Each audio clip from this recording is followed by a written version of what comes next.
Maintenant, on va passer à votre expérience professionnelle.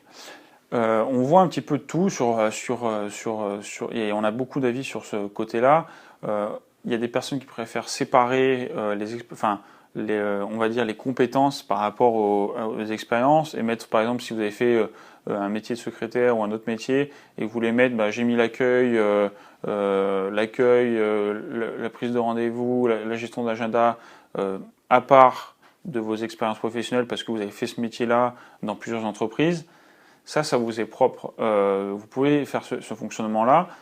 Pour ma part, je préfère avoir un fonctionnement un petit peu plus classique avec les compétences dans mes expériences. C'est-à-dire que dans les entreprises dans lesquelles j'ai travaillé. C'est-à-dire que ce qui va être intéressant, ça va être de montrer une progression, si c'est le cas, dans votre métier, et justement de montrer que vous avez pu évoluer au sein d'une entreprise ou au sein des postes. Bien sûr que quand vous passez de responsable commercial, par exemple, et que vous étiez avant commercial, vous allez faire du commerce, vous allez faire de la vente. Pour ma part, je pense que c'est bien de mettre, quand vous avez été commercial, vous avez fait de la vente, vous avez fait de la prospection, et ensuite, quand vous êtes responsable, vous mettez du management ou de la gestion de grands comptes, etc. Et justement, l'objectif, ça va être de montrer un petit peu une évolution de vos compétences et de vos responsabilités dans un poste. Donc pour cela, en fait, vous n'allez pas rappeler à chaque fois sur chaque expérience ce que vous avez fait. Enfin, que vous avez fait, par exemple, de la vente en tant que responsable commercial, vous allez mettre gestion d'un grand compte peut-être, avec du management de personnes, et mettre de la prospection plutôt dans le poste d'avant, même si c'est deux entités différentes. Après, c'est encore une fois à vous de juger, et c'est votre avis qui compte avant tout. Encore une fois, voilà. Moi, ce que je vous conseille, c'est de montrer une évolution. Comme vous avez pu le voir aussi, là je suis rentré un petit peu dans le détail, mais on va parler de manière plus globale. Comme vous pouvez le voir sur l'exemple que je vous ai donné, je vais avoir tendance à tricher, mais ça encore une fois c'est un avis. Je ne vais pas forcément mettre les dates exactes, c'est-à-dire juin 2015, avril 2016. Je vais tendance à avoir mettre seulement l'année, et comme ça permet aux recruteurs, encore une fois, de rester simple et de pas trop deviner combien de temps j'ai passé dans les entreprises. Ce qui est important, c'est nous, ce qu'on va valider en tant que recruteur, c'est justement qu'il n'y ait pas de trou dans votre CV. Donc c'est pour ça que je vous invite, alors pas à tricher non plus sur 2 ans, sur 3 ans, sur 5 ans, mais voilà, si au lieu de mettre juin et que vous n'avez pas travaillé pendant un mois parce que vous êtes parti en congé ou parce que voilà, vous n'avez pas trouvé de travail entre les deux, voilà, vous mettez seulement j'ai fait ce poste-là en 2012, ce poste-là en 2015. Et en fait, on va comprendre que vous êtes passé d'un poste à l'autre, dans une suite logique, puisque nous, on va penser que l'objectif, c'est que vous ayez fait une progression et qu'il n'y ait pas eu forcément de trou d'1 an ou de 2 ans. Après, libre à vous d'en parler en entretien, libre à vous d'expliquer un petit peu comment ça s'est passé en entretien, comment ça s'est passé réellement. Après, ça, encore une fois, c'est un avis personnel.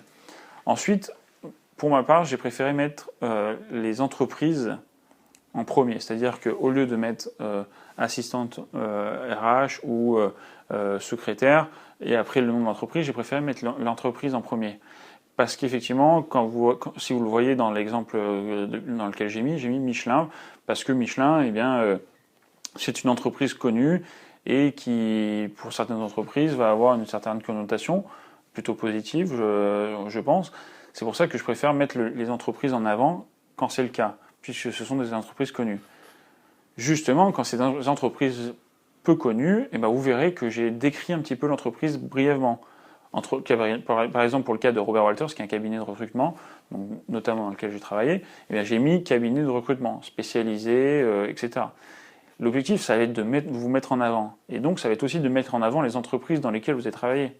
Et pour cela, il faut détailler un petit peu, donner envie et montrer que vous avez travaillé dans des entreprises intéressantes.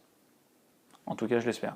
Vous allez mettre l'intitulé de votre poste que vous avez fait, ou alors le service dans lequel vous avez travaillé. Et après, comme vous pouvez, si vous voyez, regardez sur le CV que j'ai mis une sous-ligne entre l'intitulé du poste et l'entreprise, et j'ai mis une sous-ligne par rapport aux compétences, ce qui permet en fait de rajouter peut-être d'autres informations par exemple, dans le cas de Michelin, j'avais mis déployer les nouvelles stratégies commerciales et marketing, enfin je sais plus. Ça, c'était un petit peu la mission ou le cap dans lequel j'ai travaillé. Vous pouvez mettre sinon le service dans lequel vous allez travailler. Enfin, ça permet de mettre un petit peu de détails. Comme vous pouvez le voir, je joue avec de la majuscule, du format classique avec du gras et l'italique, et ce qui permet de mettre en avant les informations les plus pertinentes, donc selon, de manière hiérarchique. Ça, c'est vraiment de la mise en page. Je vous invite avec Word, si vous utilisez Word, à bien travailler ça. Pour la suite, donc je vais mettre après derrière les compétences.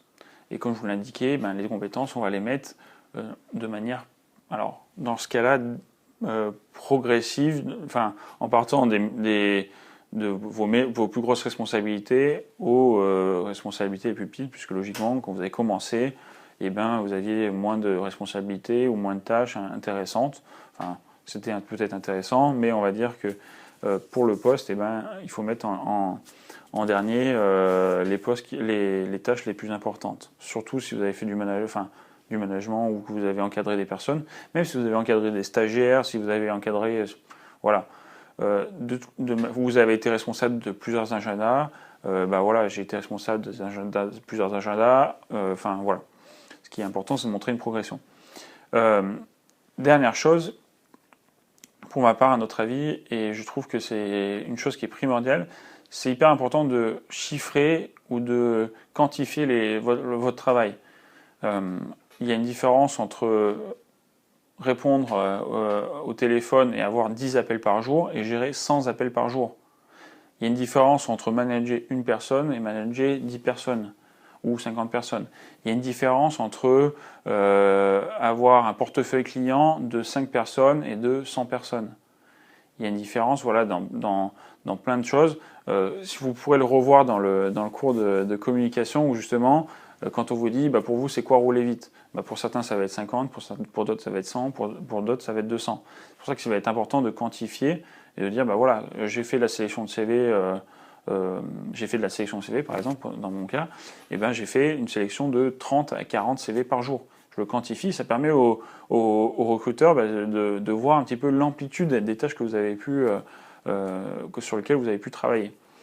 Voilà pour les compétences. Après, encore une fois, c'est très difficile de juger qu'est-ce qui va être le meilleur ou le moins bon, enfin qu'est-ce qu'il va falloir mettre en avant ou pas. Là, je vous invite à faire montrer votre CV et à le faire relire. Pas trop non plus, puisqu'en fait, il faut que ça reste, faut que ça reste personnel. Et on a chacun notre avis. Malheureusement, on pourrait refaire un CV 50 fois. Il faut rester assez simple et faire en fonction de un petit peu votre propre logique. Une petite dernière chose, ce qui est pas mal, c'est de faire 3, 4, 5 expériences maximum, mais 3-4 c'est bien. Comme vous pouvez le voir sur le CV, j'ai mis pas plus de 3-4 expériences que j'ai bien développées. J'ai mis d'autres expériences, mais j'ai mis seulement une ligne parce qu'elles étaient un petit peu moins intéressantes, donc je les ai un peu moins développées. Si vous souhaitez les mettre, mettez-les. Pour les personnes qui sont en reconversion professionnelle, c'est important quand même de développer ce que vous avez pu faire et après d'essayer de mettre en avant, tourner les compétences par rapport à des choses qui pourraient se rapprocher du futur métier auquel vous souhaitez postuler derrière.